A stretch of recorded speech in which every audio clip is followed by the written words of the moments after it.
Welcome to the voice of Bold Business Radio, the show about ways to stay competitive in a changing market, break through business plateaus, and respond to the changing expectations of today's customers. Your host, Jess Dewell, is a rapid growth entrepreneur, consultant, and business advocate with a 20-year track record of business excellence. She candidly discusses how to achieve your growth strategy and realize your company's unfulfilled potential. Now, here's Jess. Welcome to the voice of Bold Business Radio. I am your host, Jess Dewell of Red Direction. You are in the right place for conversations about current needs that we as business owners face regarding technology, customer expectations, and quickly changing markets. This program is about what it means to reach our short-term goals and increase our confidence in our long-term positioning. This is program 220, the changing capacity of your team. With us today is Mario Pena, sales manager at Boulder Valley Transfer. He has worked in many different industries and in many different countries. His biggest contribution in each of his roles has always been the quality and the value of his customer service. Before we meet Mario, I'd like to spend a few minutes and talk about why the changing capacity of your team and understanding it matters. There's an element of anticipation that comes into play when we're looking at the capacity of our team over time. What we're doing today may be the same with different requirements tomorrow. So how do we set up our team that we have today, being able to achieve the goals that we have today? And how do we give them a space to change into what they need to be tomorrow as technology changes, as customer expectations change, as our products offerings change, things like that. This is where a present retreat comes in handy. As a leader in your organization, developing your own leadership skills, your own executive leadership skills that include discernment, prioritization, focus, awareness. All of those skills can be wrapped up into stepping back and taking some time. Actively taking some time. And that's through a present retreat. And as a quick reminder, a present retreat is a period of time that you have every week set aside, carved out, that you are committed to, where you are thinking about, interacting with, reviewing, problem solving the future of your role, of your business. And it matters because part of present retreat is what can we do? What are we doing right now, and are we doing it well? What can we do tomorrow, and how well will we do it tomorrow with the team that we have today? And how do we break that apart? How do we look at that in more depth? And how do we take the time to consider, to be thoughtful, to be curious, and what that might look like? Because if you remember in program 219, we were talking about priorities and being able to talk about priorities. Well, your thought about the growth strategy, your thought on where the business is going, your thought within the capacity and the responsibility of your role, and the way you speak about it to others will show others your thoughtfulness and the way that you're taking time and seeing the actions that you're taking. In addition to taking ownership, which is what you're doing, in addition to all that, you're taking ownership of what you want to do. And through a present retreat, not only can you evaluate where you came from and where you're going and where you're at right now, but what that actual trajectory looks like. What are the obstacles that you will probably face along the way? Where are there gaps today that prevent you from getting to where you want to be tomorrow?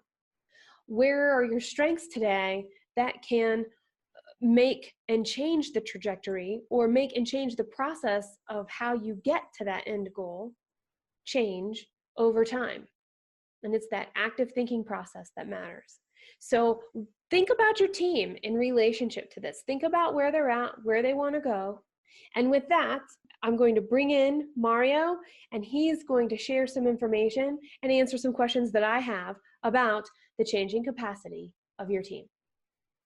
I want to know how you approach looking at your team in the future, because, you know, being in the industry that you're in transportation, it's not only cyclical, but there's different demands for the amount of people and capacity for work that you're balancing.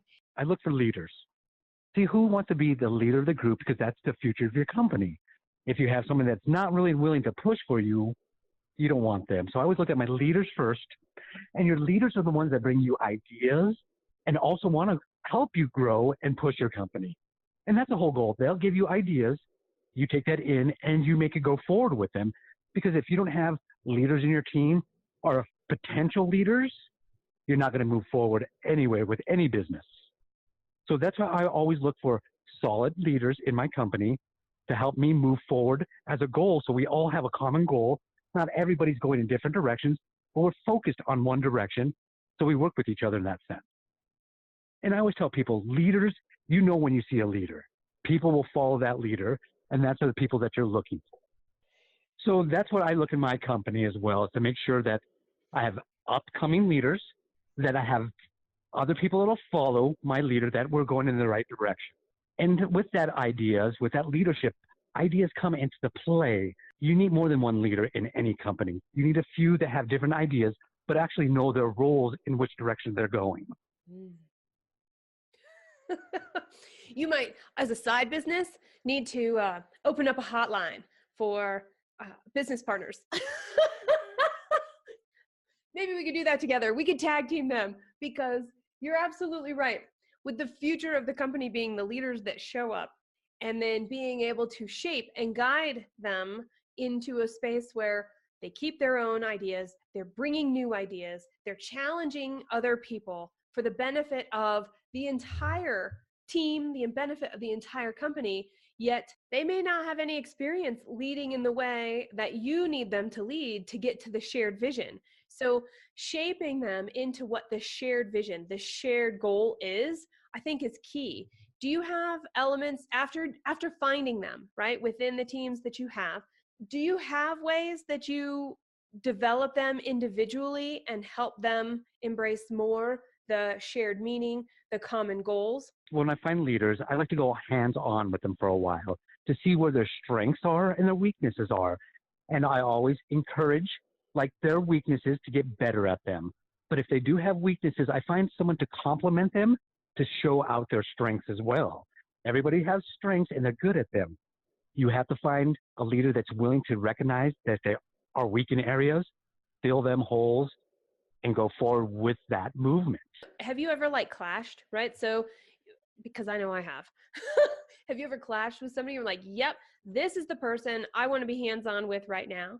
And you shift gears, you bring them in the know, you're having these conversations about what this might look like, how this might go, and then all of a sudden there's friction.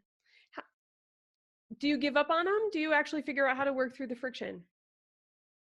Most time it's about communication. Most people have a culture that sometimes they don't understand. Neither of you understand each other's cultures or your language. So we have to break down some of them words, because they might be on the same page, but they're just battling over words. So we got to see if they're on the same page or they're just looking at different things different ways. So everybody has conflict, conflict is good sometimes, because it raises people up to a new challenge and puts things forward out in the movement. So I always say conflict is good, but too much conflict is no good for anybody's situation, because we still want to move positive. With any conflict, we want it to be a positive conflict. All right, so we're talking about leading, and we're talking about leaders, and we're talking about developing them to embrace a shared vision and a shared mission to create. When I talk about shared meaning, it's regardless of how we say it, we know what we mean, and we show up, and our intention and our actions move toward the same goal. So with that in mind, how do you take leaders and remind them, and maybe this is a question for you, as the team leader, as the person looking for leaders within your teams, right? How do you take those leaders and ensure they have the leadership skills that you want, that help them connect with the people that they're working with day in and day out? I like culture. I like a group. I'm more of a socialist when it comes to that. So I want to see what the whole dynamic of the group is first. I like sharing my food and seeing what kind of people I have with that. What are they going to bring to the table? Because I might sound funny, is I do a lot of business over food. And I can tell a lot of my culture to my leaders how we eat and how we share. If they're not a very sharing type of person, I know that we're not going to have a good leadership in that, because a leader will share. That's how everybody becomes prosperous. So, I mean, it sounds funny that way. Eating dinner with my team or a lunch means a lot. So I can find out different things from them, because then we become like a family, just like any family sitting at a table. There will be conflict, but we can see how we can benefit everybody else. We're just going to let the cat out of the bag, right? You and I are both in the greater Denver area, and we went out to lunch. And one thing that you said to me while we were at lunch, you may have totally forgotten this, but you also may remember this.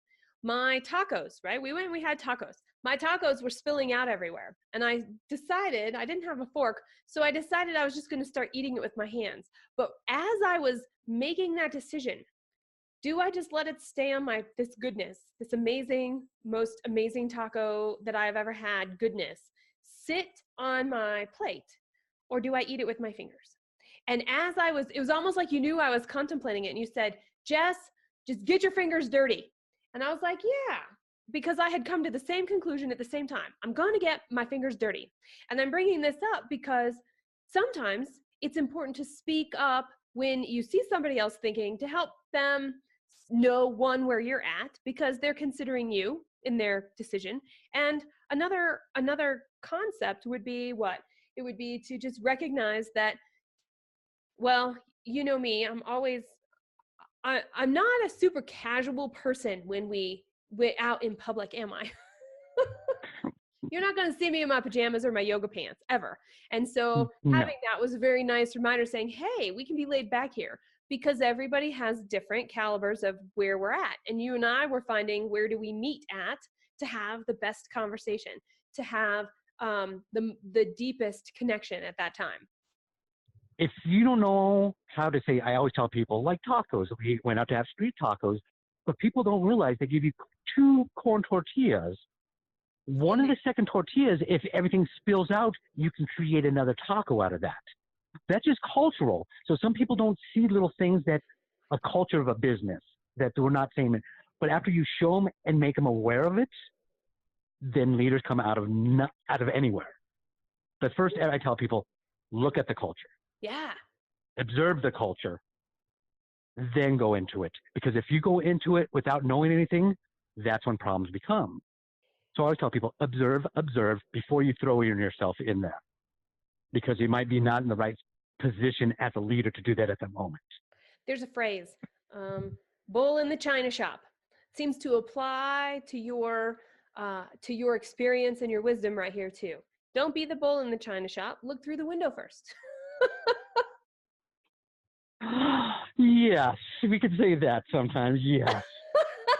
But I mean, we I guess as an Americans now, that we're very consumptuous just for ourselves. It's about me. And I think we forget that we have a team anymore. And sometimes we put everything on ourselves, that I can do it. I don't need help. I don't need it, but we do need that help. And that's when I find out when leaders ask for help, they're much more successful. That means you are showing your weak side, and people can feel in that weak side, and they know that you're willing to grow and learn. You're right. Do you have a weakness that you're willing to share that you know your team helps you with? My team always helps me with my emails. I'm a very vocal person. I'll speak to you on the phone. My strong suit is talking. But my follow-up emails are hard for me to do. Do not like to write letters. Don't like to do little notes. You have a better chance of me calling you or showing up at your place. We're cut from the same cloth. I'm working really hard on that skill, getting my emails answered. I'm horrible when it comes to that. I feel they're not personable. I'd much rather connect with you when I see, if I saw you on a street corner, I'd want to stop and have a conversation. It wouldn't matter if I was late to the next thing by a minute. It would be worth having that genuine connection in that moment. Yeah. Or going to a place I know where you would be, coming by your warehouse, coming by your office, knowing that what networking meeting you're going to be at, so that we could cross paths. I would do some strategery around that. just to be aware and to stay connected. And I think that's an important piece too. The way we play, and I'm going to use the word play on purpose because it's really not a business phrase, but it's a willingness to try new things. And there's a playfulness and a courage that comes from being able to play to make a difference. Can you share a time with you and maybe your team where you went into this mode of, well, let's take a step back. Maybe we are observing more. And how do we play with this? And how do we turn this over to solve a problem that we're facing? Oh, it just like logistics. It's always a nightmare when it comes to logistics, people moving, dates, times, so forth. So what I've learned as well is you have to be calm, relax with people, and be a little more flexible. When you're rigid, things cannot be playful in that sense. And just in my industry, like I said, I'm in logistics. You have to be playful because everything is always constantly moving. I tell everybody, my customers, that I live in their chaos, and everybody's chaos is a little different. So you have to bring order to that to make it playful as well. Some customers I deal with are minimalist. They're very easygoing and so forth. Everything is nice and tight. But on the opposite spectrum, I deal with hoarders, which we all know it's just a mess. And most people don't realize with hoarders, they know what they have. They know how many boxes, they know how many books, they know down to every little crumb. So you have to take care of them in that dynamic as well. But that's also a playful sort of kind of thing because every day is a new challenge. I always tell people in my industry, it's like going to a playground all the time. It's a new adventure, new toys, new things to come up with. Each of my customers are different. Emotionals can be really easygoing, or I have stressed out ones that are just lost a spouse, or they're going into the nursing home. I mean, there's a lot of dynamics though with that, in that playfulness. But the goal is, in my industry, you want to make people laugh, make it easy, because what we're dealing with is a stressful thing. So the more laughter you have in your playfulness goes a long way in any business, because people are always going to remember you make them smile and how you make them feel when they're around you. All right. What makes it bold, Mario? So what makes it bold to know what the capacity of our team is and what it needs to look like in the future? The goal is always going forward. It might be in small little inches. It might be in footsteps, but the goal is always going together, communication and moving in the same direction. If you're not moving in the same direction, you're shredding yourself apart. That communication and which way you guys are going as a team, as a company, an organization, a culture, you're all moving in the same direction. So you have a focus, because when you have too many people and you lose focus, people start going off in their own ways. It was so great to hear from Mario. We'll be right back after this. You're listening to the voice of Bold Business Radio. In every program, we share stories, tips, and concepts that benefit short-term goals and increase confidence in long-term positioning. For additional perspectives on your growth strategy, Jess Dewell is your business advisor and consultant. Go to voiceofboldbusiness.com and click the Find Out More button to get started. Now, back to Jess. You're listening to program 220, the changing capacity of your team. And Mario shared some excellent insights with us from all of his years of business at Boulder Valley Transfer, as well as the experience he brings with him to Boulder Valley Transfer from his roles before. And here's the thing. When we stop and we think and we observe, actually really when we stop, watch, think, and observe, more likely in that order, we will see the dynamics of a team. We will see who is stepping up, who is serving others, who is doing the minimal amount, who is whatever they're doing, and noticing that.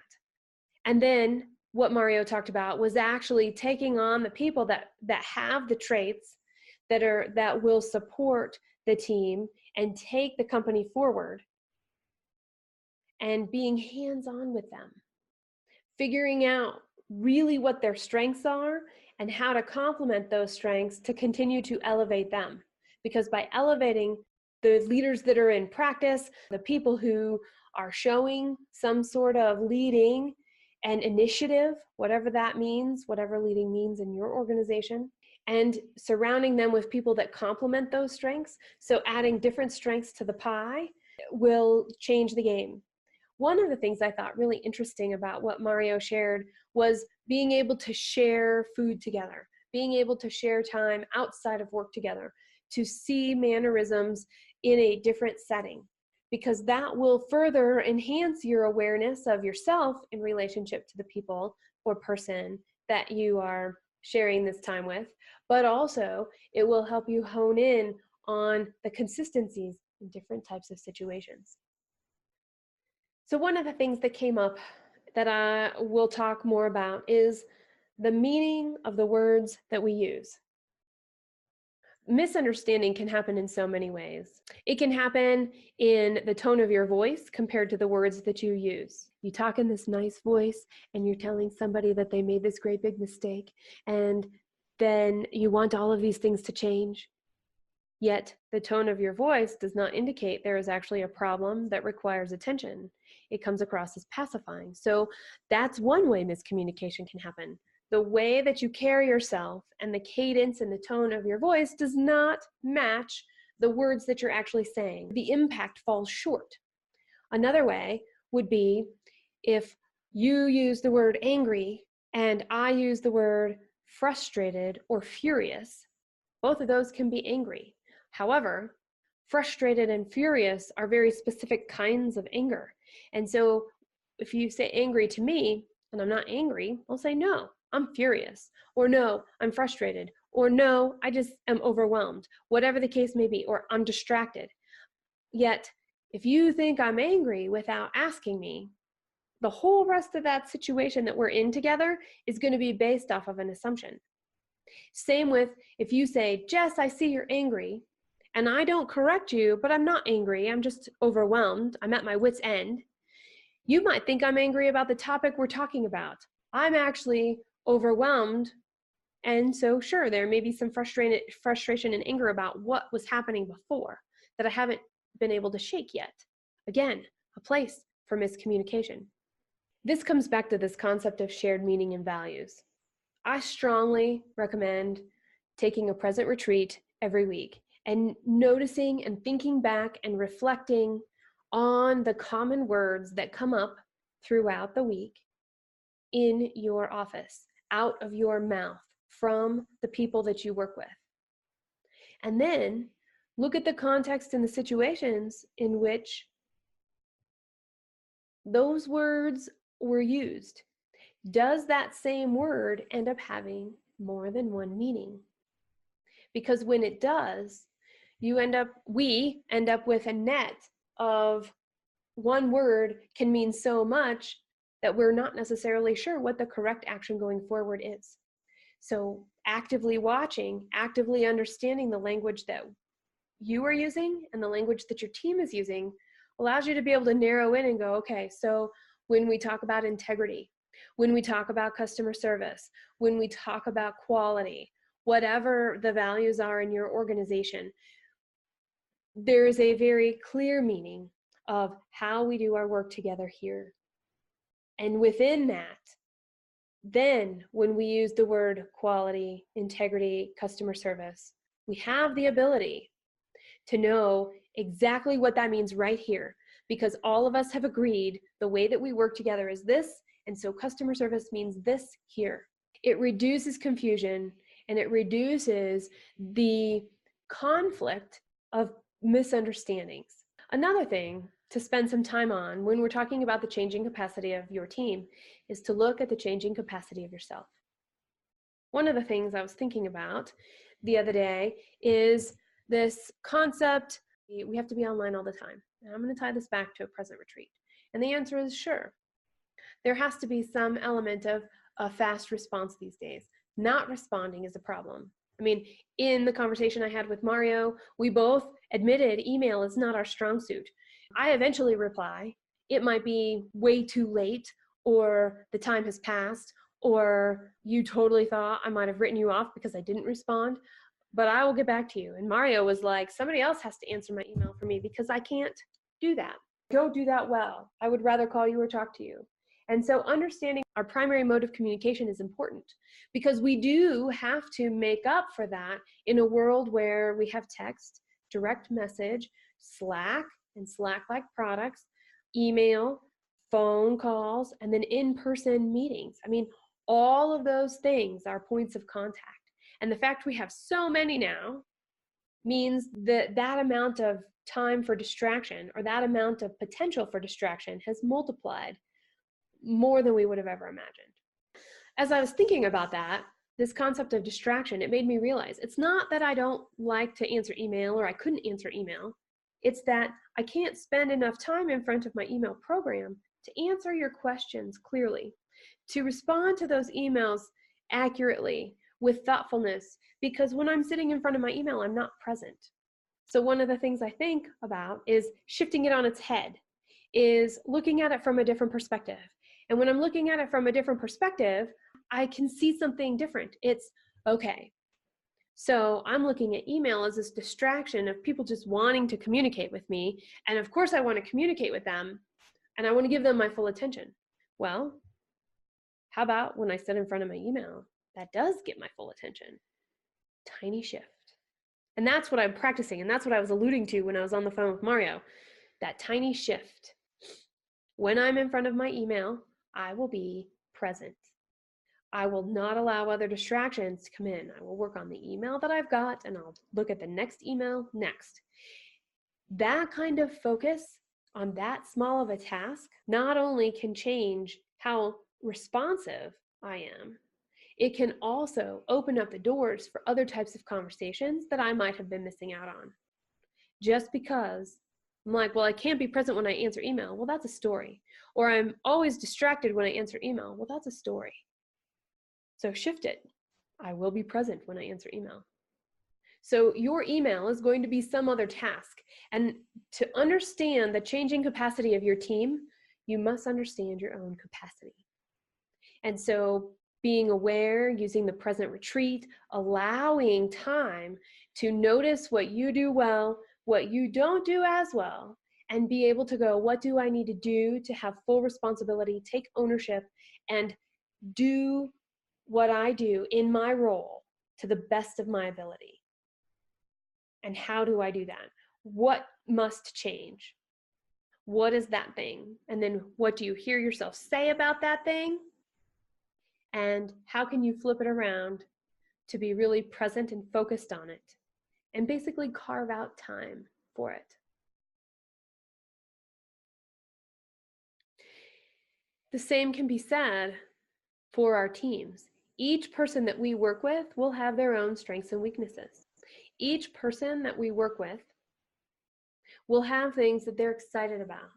So once we have shared meaning and we know how we're going to work together here, it becomes easier to sift through each situation, each project, each task, and see, where is this person excelling? Where are they not? It's also easier for them to see it for themselves. And so increasing the capacity of your team is a key element to growth, because we want to do as much as we can with the people we have before we add more people.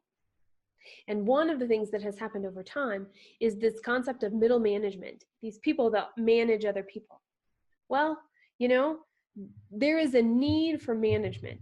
I'm not necessarily sure if it's other people, though. This is a question I'm considering, and I would be curious if you've considered it, how you think about it. What is this concept of managing other people? Provided we've got the right role description, we've got the right strengths in the role, we've got the right people that will be working with, we've got the right set of roles working together, and they all roll up into a common product. There's an opportunity for self-managed teams. There's an opportunity for high-functioning teams. There's an opportunity for more than we ever dreamed of that allows us to scale our capacity within our team without adding to our team all the time. Now, there are times when scaling people must happen. What we scale and how we scale becomes the question. It becomes the question that we look at in our think time. When we scale this way and we increase the number of contacts we're making, or the support that we're receiving, or whatever our sales pipeline looks like, or making sure that we have our accounts receivable and our accounts payable department staffed correctly to ensure our money and our cash flow is working the way we want. Whatever the things are in your business that you're focused on, think about it in your present retreat. What can I do to increase the capacity of my team today with who you have? What training investment, what time investment, what relationship investment, what projects do they need to have access to be able to be able to participate in, even being a fly on the wall to get more information about what will be coming, to see what they do with that information. How do they step up into it? Because that will shape how you think about what happens next. Because when we look at the people we have and we look at what we're helping them do, and we're investing in them to become, to be able to fulfill themselves more, fulfill the company's mission more, then they can do more. And there's no micromanagement here. There's no somebody sitting on the top going, yes, do this, no, do that. There's not somebody there going, okay, now that you've done this work, I like this part, so get rid of the rest. It's here's the problem. Yes, I've got it. There's communication along the way. And from that communication, through that shared meaning of how we work together here, they're going to speak up when they have questions. You're going to provide that information. You're going to speak up when you have questions during check-ins. And then there's going to be there's a guidance to get them to that end goal, to the point where they can do it. They can make those decisions. They feel good about making the decisions. They feel confident about making the decisions.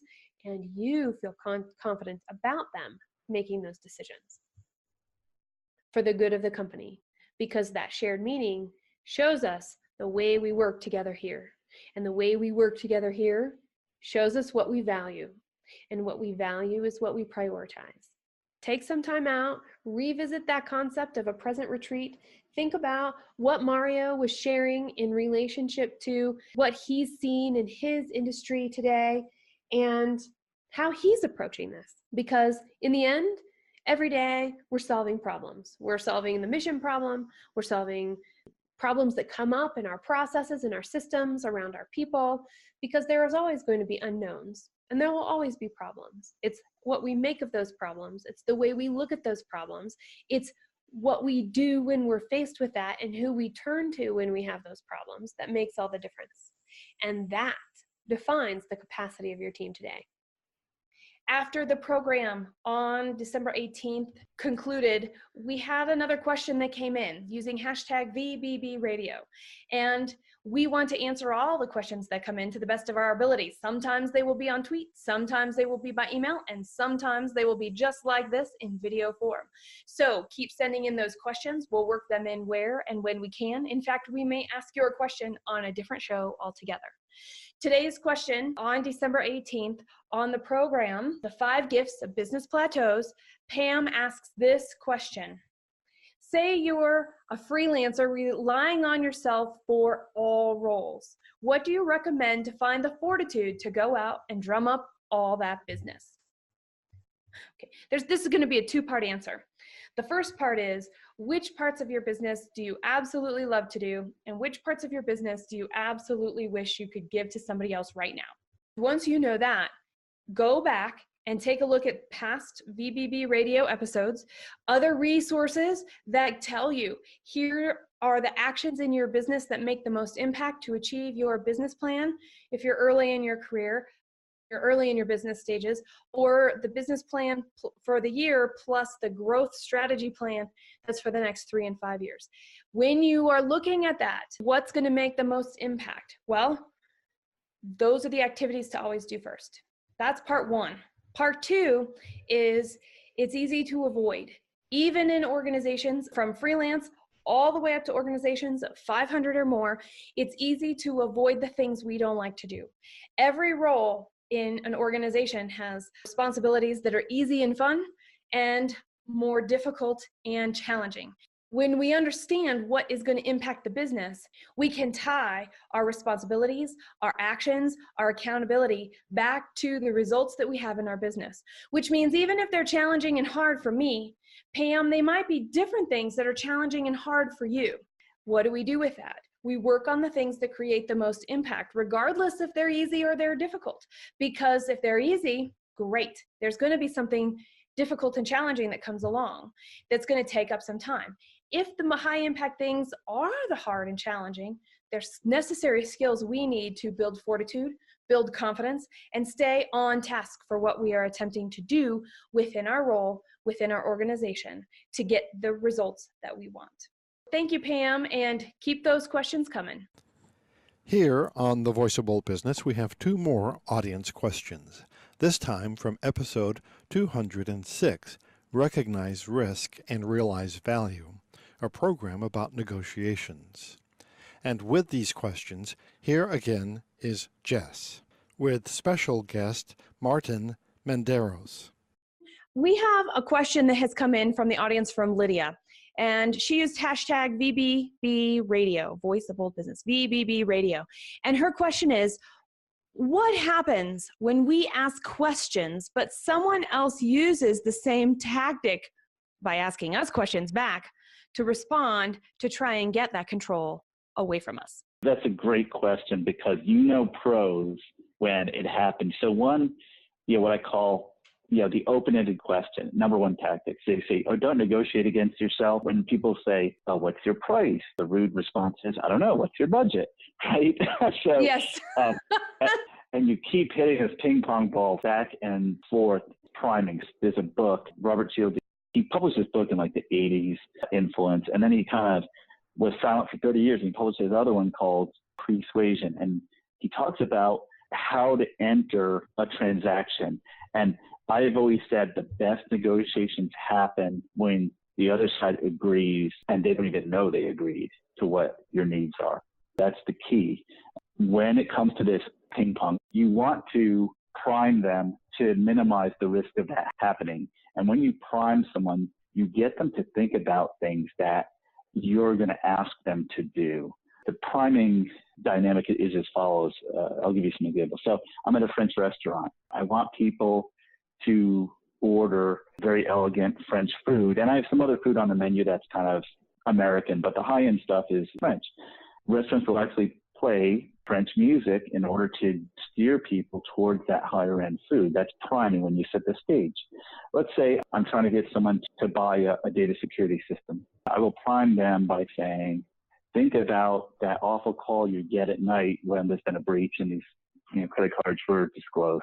Wouldn't you like to sleep deeply every night knowing that the data is secured? And our solution is how that happens. That's a typical way of priming people. You get something very relaxing, French music, sleeping, having a deep sleep at night. You can make that happen. And that's getting their attention. Once people are kind of in the mood, if you will, then you can start about things that you really want to talk about and then open a dialogue and not cutting to the chase. I negotiate all around the world and different cultures do different things. And what we're finding is a lot of these other culture things that happen, they work across cultures. For example, small talk. Opening up, we can say, hey, I used to live in Salt Lake City or something like that. And then they say, oh, you did? And then they say, oh, yeah, by the way, I'm trying to figure out what your 5 top difficulties are in your business. It's a great opener because if one of those problems is something that you offer, then you can try to meet that need. And if not, it's not going to be a good fit. You got to fight to do, live to fight another day on that. Staging that question, priming that question reduces the probability that you'll get into this question ping pong. And one thing is, again, Cialdini talks about anchoring too. So there's 6 things that anchor our attention. The first are unique and different things, right? News. The other things are conflict. The third thing is unfinished work. Fourth, of course, is sex. Fifth, mysterious things. And the 6th are things that have to do with ourselves. If I can anchor that and then prime, so likely I'll have a very authentic negotiation goes up. The probability of that goes up. But I have to have those pieces in place rather than, so how much it costs? I don't know. What's your budget? Well, I'm not going to get, that's a rude question. I'm not going to tell you my budget until you tell me the value of what you're offering. You look for these little open doors. So you can play that ping pong, but eventually there'll be an opening. Generally, it's the last man standing. I've been in negotiations where people actually fall asleep, late night negotiations. So it's almost like an endurance contest sometimes. So I hope that helped. Question asker. If it didn't, let me see. But that whole system is how you get out of those traps with professional negotiators, because they know this, that the question game can go a long time. All right. Emily actually sent us an email, radio@reddirection.com. She's asking, what should we look for in risk that will guide us to a decision? Is it recognizing risk for being a risk or for an actual opportunity? I would say probability, outcome, payoff. What's the probability of the event, the risky thing happen, and what's the payoff? It's okay to take a bigger risk if the payoff is greater. But if the payoff isn't there, or if it's break even, you may have a difficulty accepting that loss because, and this is something they've done psychologically in some psychological tests, we value or losses higher than gains. If I gave you $1 and said, you can either put this dollar up and gain another $1, so you'll have two, or you can take this $1 and avoid losing $1, most people will spend it on loss avoidance, not value gain. That guides a lot of human behavior. And something too, and I was just thinking this may be what Mark's talking about. If you hold an asset, we generally overvalue when we possess something than what the market will bear. And they did this study, I think it was, I forgot where they did it, but they basically gave students mugs. The ones who held the mugs already wouldn't part with that mug for twice what they purchased it for. In other words, they would only spend $1 on the mug, but to give it up in the negotiation, they wanted $2. It's a known fact. Robert Thaler is a Nobel laureate who did some of this research on when you hold something, you value it more than it actually is. And the proof, of course, is in the market on what its true value is. And risks are part of the market allocating, but you have to know that loss avoidance is valued more than value gain. Is that rational? I don't know. That's just what the data says. Well, I'm going to go back to we learn this stuff early. That happens with third graders and fourth graders when you give them cookies.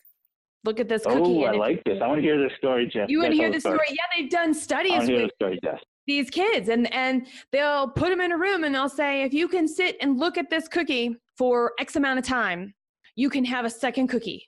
There's a little bit of executive function in here. And some of the kids, very few of them, would actually be able to sit for the whole period of X time to get that second cookie for that bigger payoff. Most of them might have made it a couple of minutes or maybe even half the time. Some of them made it 3/4 of the time. But in the end, they all ate the first cookie and they were like, I want this cookie so bad, I don't care about the second cookie. It's interesting that, you're talking about this with dollars, and we're hearing then this is happening with adults. We know that it's happening with kids. And so we're learning these things at early ages. And so it sounds to me like isn't it another skill of practice then? This is something else we can practice. Can we really wait for the payoff that we want, provided the market can bear it, provided somebody sees value in it, and the other things that go into making a deal happen? All the program notes can be found at voiceofboldbusiness.com/P220. You can also search the site for the changing capacity of your team. You're listening. So before you stop and move on to your next task, stay present for just a couple more minutes and rate this program. Tell us what you think in the comments. Use hashtag VBB Radio and email radio@reddirection.com to stay in touch. That rating tells us we're doing a good job. Your comments help us shape the show so we continue to provide content that will help develop you as a leader. Because it's your experiences using the hashtag and the email address. It's my experiences. It's our guests' experiences. Collectively, we are defining what it means to be an effective leader today.